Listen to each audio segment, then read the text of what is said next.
po geros savaitgalinės treniruotės galime pakalbėti apie reikalus. Dažnai sulaukiu tokio dabar komentaro, kad tai pradėjai pardavinėti automobilius, tai jau patikros pasibaigė. Tai bičiuliai, noriu pasakyti tik tiek, kad automobilių patikros kaip buvo, taip yra, taip ir bus. Niekur nedings. Tai yra, kaip sakant, mano tas varikliukas, nuo ko aš pradėjau šitą visą verslą ir kas tikrai bus iki tol, kol aš gyvas būsiu. Na, o automobilių pardavimai, bičiuliai, tai yra nauja paslauga mūsų, kaip sakyti, versle, ane? Tai plečiame paslaugų tiesiog spektrą. Kas mane sekate ir žinote, kad jau prieš 3 metus sakiau, kad automobilių pardavimo aikštelė bus. Tiesiog reikėjo sutaupyti pinigus, kad viską padaryti, reikėjo susirasti tinkamą tam vietą. Dabar, kai viskas yra surasta, viskas yra padaryta, teikiame naują paslaugą, jūsų automobilių pardavimą. Vėlgi, aikštelė pas mane yra tokio pobūdžio, bičiuliai, kad automobiliai yra tvarkingi, techniškai tvarkingi. Iš aikštelės padaryti šroto aš nenoriu. Geriau turėsiu mažiau automobilių, bet nei vieno nebus gėda parduoti, negu turėsiu pilną aikštelę prisistatęs bet ko.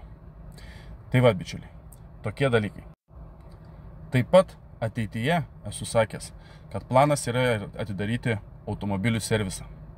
Tai reiškia ne tik, kad žmonėms ieškosim automobilius, tikrinsim automobilius, bet taip pat ir suradę automobilį galėsime paruošti pilnai eksploatacijai, reiškia pakeisti diržus, sužiūrėti grandinės, purkštukus, tepalus, filtrus ir taip toliau, ir taip toliau, ir taip toliau.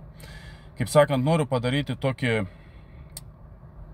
važiuojam auto brandą, kur, kaip sakant, jeigu turit reikalų su mumis, tai turit nuo A iki Z ir viskas sąžiningai, patikimai ir, kaip aš mėgstu pasakyti, be jokių rūpesčių.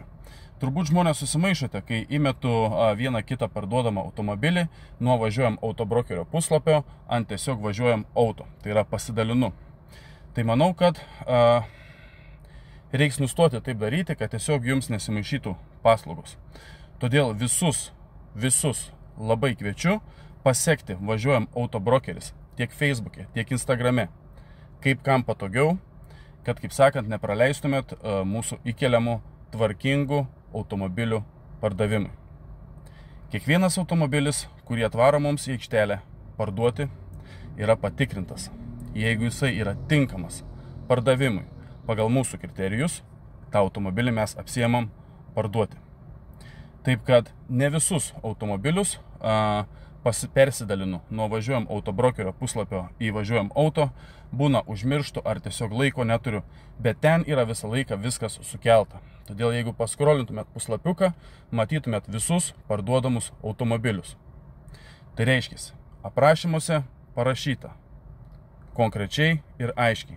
Parduodamas, vadinasi, automobilis yra rezervuotas, vadinasi, už automobilį yra paliktas avansas. Ir jeigu parašyta, jog parduotas, tai vadinasi, automobilis yra parduotas ir jo nebėra. Šito video aprašyme užtaginsiu važiuojam autobrokeris Facebook puslapį.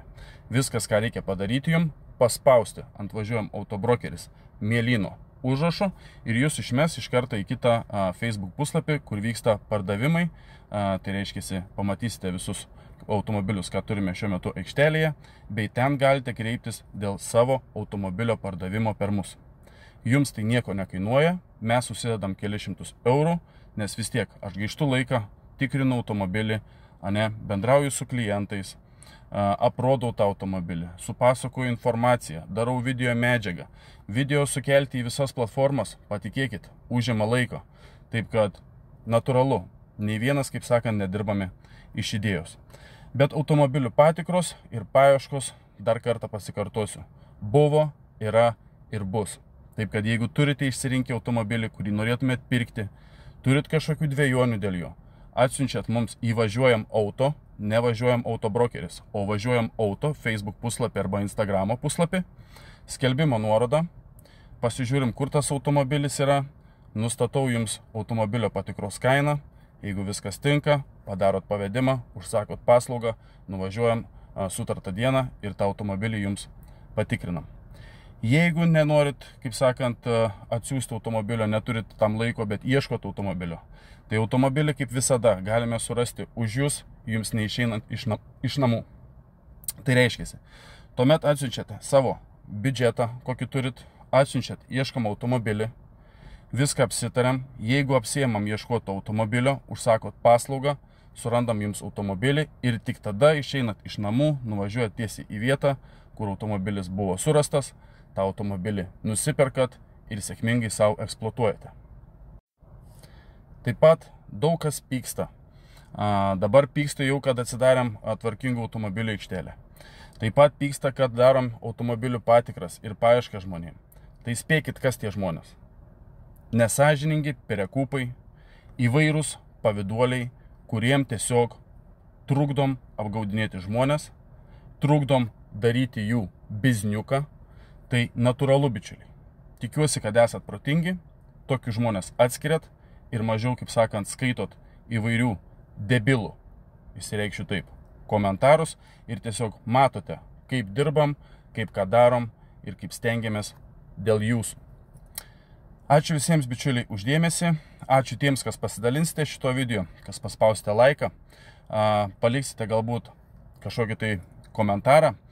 Ir, kaip sakant, būtinai pasispauskite sekti. Tiek važiuojam autobrokeris, kam reikia tvarkingų automobilių, kas neturite, kaip pavyzdys, laiko, kol surasim automobilę, ne, tai tiesiog atvažiuojat į vietą ir nuperkat. Ir labai esu laimingas dėl to, kad realiai iš 10 parduodamų automobilių, 8 automobiliai būna nuperkami nuotoliniu būdu. Tai reiškia, žmonės pažiūri automobilio apžvalgą, perveda avansą, kada jiems patogu atvažiuoja, perveda likusią dalį už automobilį ir tiesiog sėdi, išvažiuoja. Dažnas net nepakelia kapoto, nes jeigu aš sakau, kad automobilis yra tvarkingas, nėra jokių tepalų nuotekių, nėra jokių pašalinių garsų ir taip toliau, tai tiesiog žmonės supranta, kad nėra pagrindo netikėti. Nes visų pirma, mano vardas, kurį kuriu jau 11 metų, yra pats svarbiausias dalykas.